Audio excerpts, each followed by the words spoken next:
नमस्कार, हेल्थ 24 में आपका बहुत बहुत स्वागत है। मैं हूं पल्लवी झा। आज हम एक ऐसी समस्या के बारे में बात करने वाले हैं जिसे हर माँ बाप को गौर से सुनना और देखना चाहिए, क्योंकि आपकी एक छोटी सी गलती आपको बच्चे के जीवन पर भारी पड़ सकती है। जी हां, बात कर रहे हैं फॉरेन बॉडी, यानी कि वे चीजें जो गलती से निगल लेने पर आपके मासूम बच्चे की जिंदगी खतरे में पड़ जाती है। हालांकि ये एक बहुत ही कॉमन समस्या है, यानी कॉमन समस्या तो है, लेकिन ये कब खतरनाक हो जाता है आप इस बात से अंदाजा लगा सकते हैं कि एक आंकड़े के मुताबिक अस्पताल पहुंचने वाले 10 बच्चों में से एक को ही बचाया जा सकता है। खासतौर पर ऐसे मामलों में सबसे ज्यादा जो केसेस दिखते हैं वो उसमें देखा जाता है कि बच्चे मूंगफली फंसने, बादाम के टुकड़े, बटन, बैटरी, जूते की सीटी फंसने के मामले सामने आते हैं। आज हम इसी समस्या को लेकर आपको जागरूक करने आए हैं।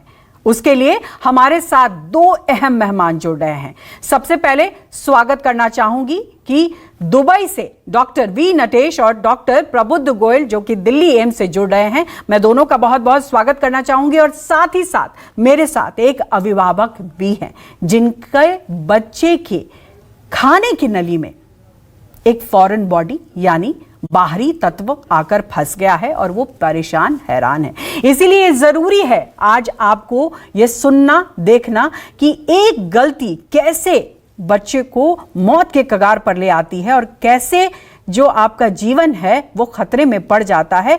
लेकिन सवाल यह है कि हम आपको डराने नहीं बल्कि वो रास्ता दिखाने आए हैं डॉक्टरों के माध्यम से कि इस गलती से बचा जा सकता है, और अगर इस तरीके के वाकये सामने भी आते हैं तो भी इसे संभाला जा सकता है अगर आप सही समय पर डॉक्टर के पास पहुंच जाए। तो सबसे पहले मैं रुख करना चाहूंगी अभिभावक का, क्योंकि उनके छोटे बच्चे के, जैसे मैंने कहा, खाने की नली में एक चीज आके फंस गई है। वो कैसे फंसी, किस समय फंसी, मैं सबसे पहले वो समझना चाहूंगी और उसके बाद हम दोनों डॉक्टरों का रुख करेंगे और समझेंगे कि ये कॉमन तो है लेकिन ये खतरनाक कैसे हो जाता है। तो सबसे पहले मैं आपसे जानना चाहूंगी, आप हमें बताइए कि आपके बच्चे के साथ कब वाकया ऐसा हुआ, किस तरीके से यह हादसा हुआ और कब आपने समझा कि इसे डॉक्टर के पास ले जाना चाहिए। मैडम, हम तो उसी दिन मतलब वहीं पे थे और वो लेकर ऐसे ऐसे कर रहा था, जैसे पलंग पे और ड्रेसिंग पे वो रखा था, खेल के तोड़ कर रखा होगा, ऐसे ऐसे कर रहा था। तो वो ऐसे लेकर और जीभ पर ऐसे रख लिया, रख कर ऐसे कर लिया। खड़ा होता तो सर नहीं हो जाता, लेकिन ऐसे लेट गया, थोड़ा लेट गया और बच्चा है, एक बैग सांस लिया, बस अंदर चला गया। हम वहीं पे थे। तो जब वो कह रहा है कि जा, कहकर उठा, मतलब खड़े हुआ, तो हम वहीं पे थे। क्या हो गया, ऐसे अंदर डाल दिएगा, कह रहे हाँ। तब हम उठे वहाँ से, उठकर अब इसके मम्मी के पास गए, उनको वो तो लिया था, वो तो निकल गया। तो वो पानी दी गिलास में और पिया। तो हम एक छोटा मोटा देहात में जानते ही हैं, लेकर गए वहाँ पे। तो मेडिकल के पर तो वो कहे कि जाने दीजिए, अंदर चला गया है, तब तो ठीक है। यदि बीच में ही एतु है तो और गड़बड़ हो जाता है। तो अच्छा, आप एक बात बताएं, जैसे आपने बताया कि अंदर चला गया, उस वक्त क्या बच्चे को किसी तरीके की परेशानी हुई, नहीं दर्द हुआ, कुछ हुआ? नहीं मैडम, कुछ आप तुरंत अस्पताल की तरफ दौड़े? हाँ, मतलब गए। फिर इसके बाद उसके मतलब मतलब जैसे आज का बात है तो कल उसको लेकर गए प्राथमिक। कितना दिन पुराना बात है ये? अरे सर, पुराना बात नहीं है, 10-15 दिन हुआ, 20 दिन, मतलब मान के चलिए लेटेस्ट 20 दिन से हम परेशान घूम रहे हैं। तब इसको बुलाए।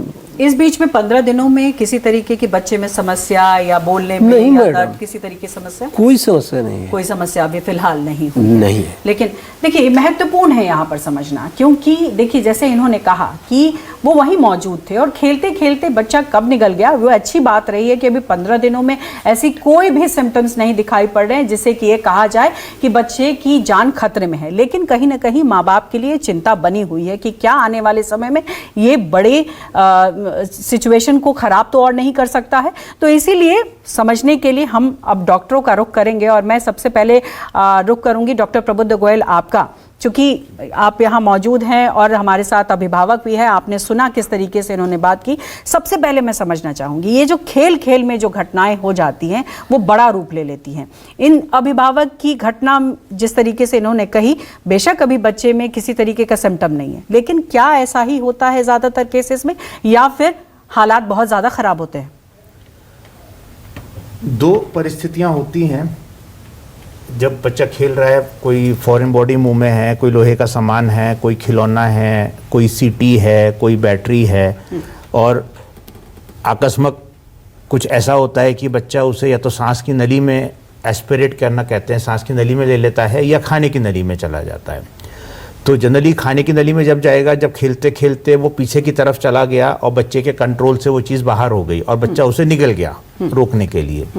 सांस की नली में क्या होता है कि कई बार बच्चे खेल रहे हैं, किसी ने आके पीठ थपथपा दी, या बच्चा एकदम से मुंह में कुछ था और वो गिर गया, पैर फिसल गया, तो हमारी आदत होती है मुंह खोल के मुंह से सांस लेते हैं। ये एक स्वाभाविक रिफ्लेक्स है जो भगवान ने शरीर में दिया है। जब ऐसा होता है तो वो सांस की नली में चला जाता है। जो सांस की नली में जाता है वो एक लाइफ एंड डेथ सिचुएशन बन जाती है। अगर उसने सांस की मुख्य नली को ब्लॉक कर दिया, बच्चे को सांस आनी बंद हो जाएगी, बच्चा नीला पड़ जाएगा, बॉडी उसे बाहर निकालने का प्रयास करेगी, बच्चे को खांसी आ सकती है। यदि बाहर निकल गया बहुत अच्छा, यदि वो और अंदर चला गया और जहाँ पे सांस की नली विभाजित हो जाती है दोनों फेफड़ों के लिए, किसी एक में जाके अटक गया तो दूसरे के द्वारा उसकी सांस चलती रहेगी। पर यदि उसने मुख्य नली को ब्लॉक कर दिया तो बच्चे का अस्पताल पहुंचना कष्टकारी हो जाता है। दूसरी परिस्थिति है जो आपके साथ हुई है, क्योंकि 15 दिन से आप बता रहे हैं कि बच्चे को कोई कष्ट नहीं है और लंबी, सिर्फ आप बता रहे हैं कि वो जो दोनों पहियों को जोड़ती है गाड़ी से, वो लोहे की डंडी थी, है ना? और आप बता रहे हैं कि बच्चे ने लेटरिन में भी उसको निकाला नहीं है अभी तक। नहीं, हम तो सर चेक करते रहे हैं, लेकिन अभी फिलहाल आए हैं 1-2 दिन से, तो मतलब यहाँ पर तो वो सिस्टम नहीं है, लेकिन अपने देहात में थे तो हम चेक करते थे। तो संभावना ये है कि वो खाने की नली में जाकर पेट में गया होगा, आंतों में कहीं घूम रहा होगा। अब इसमें दो परिस्थिति होती है। आमतौर पे हम उम्मीद करते हैं कि वो धीमे धीमे खाने के साथ, मल के साथ बाहर निकल जाएगा, पर यदि उसके अंदर नोक है जो आंत में छेद कर देती है तो वो छेद करके आंत से बाहर निकल जाता है। उसके साथ साथ आंत के अंदर जो मल है वो भी बाहर निकलता है और एक एक्यूट एब्डोमेन, एक इमरजेंसी सिचुएशन क्रिएट हो जाती है जी। दूसरी सिचुएशन होती है, कई बार बच्चे खिलौनों में छोटी छोटी मैग्नेट होती है, मैग्नेट खा लेते हैं। सिंगल मैग्नेट है वो खाने के साथ बाहर निकल जाएगी।